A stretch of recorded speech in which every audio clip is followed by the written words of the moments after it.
قارین بہت ہی ضروری ہے کہ آپ اس کے بارے میں جانیں۔ قرآن مجید میں بھی اس کا ذکر ہے، حدیث پاک میں بھی اس کا ذکر ہے۔ صحابہ کو رسول اللہ صلی اللہ علیہ وسلم نے ایک بار کہا کہ اللہ سبحانہ و تعالیٰ نے تمہارے ساتھ 2 اینجلز، ایک حدیث میں آتا ہے 2 فرشتے، ایک میں آتا ہے 4، دونوں روایتیں موجود ہیں۔ عبداللہ بن مسعود صلی اللہ علیہ وسلم بیان کرتے ہیں کہ رسول اللہ صلی اللہ علیہ وسلم نے فرمایا کہ تم میں سے کوئی بھی ایسا نہیں ہے مگر اس کے ساتھ جنوں میں سے ایک جن ہم نشین لگایا گیا ہے۔ تو جب آپ پیدا ہوتے ہیں، انسان پیدا ہوتا ہے تو اس کے ساتھ ایک جن پیدا کیا گیا ہے۔ فرشتے بھی ہوتے ہیں لیکن ایک جن اس کے ساتھ ساری عمر رہتا ہے، اس کا نام قارین ہے۔ تو صحابہ نے کہا کہ اے اللہ کے رسول، کیا آپ کے ساتھ بھی؟ کسی نے جسارت کر لی پوچھنے کی، تو آپ صلی اللہ علیہ وسلم نے فرمایا کہ میرے ساتھ بھی ہے، لیکن اللہ نے اس پر میری مدد کی ہے تو وہ مسلمان ہو گیا اور مجھے صرف نیکی کا حکم دیتا ہے، کیونکہ وہ تو اللہ کے رسول تھے صلی اللہ علیہ وسلم، تو انہوں نے اس کو بھی قائل کر لیا تھا۔ لیکن بہرحال یہ جن آپ کے ساتھ آپ کی موت تک رہتا ہے، یہ آپ کی شکل بھی داڑ سکتا ہے، یہ آپ کی آواز بھی نکال سکتا ہے، یہ آپ کے جیسے حرکات و سکنات بھی کر سکتا ہے۔ یہ وہ جن ہے جو وسوسے ڈالتا ہے،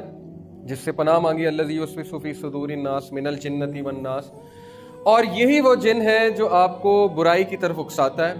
آپ کو جو ہے وہ تنگ کرتا ہے اور مختلف طریقوں سے آپ کو نقصان پہنچانے کی کوشش کرتا ہے۔ جو آؤٹ سائڈ جن ہے نا، باہر کا جن، اس کے لیے آپ کے اندر آنا، آپ کو نقصان پہنچانا بہت ہی مشکل ہے۔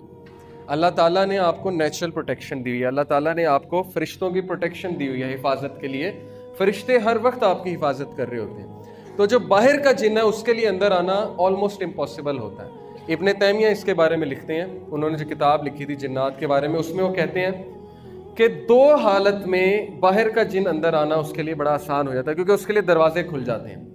2 حالت میں۔ ایک، جب انسان خوشی میں آپے سے باہر ہو جائے، پاگل ہو جائے، دیوانہ ہو جائے اور پاگلوں کی طرح حرکتیں کرنے لگے، جیسے گورے کرتے ہیں نا، شراب پی کے آپے سے باہر ہو جاتے ہیں، پاگل ہو جاتے ہیں جشن میں، تب اس کے لیے دروازہ کھل جاتا ہے۔ دوسرا، جب انسان شدید غم کی حالت میں ہوتا ہے، بہت زیادہ غم کی حالت میں، اور بہت زیادہ روتا ہے، غم کرتا ہے، ڈپریشن کی حالت میں جاتا ہے، تب بھی اس کے لیے دروازہ کھل جاتا ہے اور تب بھی باہر کا جن جو ہے وہ اندر داخل ہو سکتا ہے۔ اسی لیے دیکھیں، یہ جو کالے جادو والے ہوتے ہیں، یہ جب جن کو بھیجتے ہیں نا،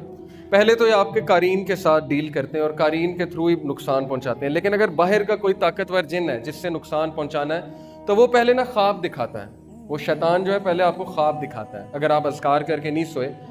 تو خواب اس طرح کے ہوتے ہیں کہ وہ بڑے ڈسٹربنگ ہوتے ہیں، بہت ہی عجیب و غریب سے خواب ہوتے ہیں۔ آپ کو ایسی یادیں دکھاتا ہے، یا آپ کو دکھائے گا کہ آپ کے ماں باپ کی وفات ہو گئی ہے، یا آپ کو بہت ہی پخانہ، گندگی، شیر، سانپ، اس طرح کی چیزیں نظر آئیں گی تاکہ آپ فل ڈسٹرب ہو جائیں۔ پھر جب وہ آپ خواب کسی کو بتاتے ہیں نا، گندا خواب، تو اس کو انرجی ملتی ہے، اس کو پاور ملتی ہے، اس کو طاقت ملتی ہے اس جن کو، کیونکہ وہ خوش ہوتا ہے کہ دیکھو میں نے اس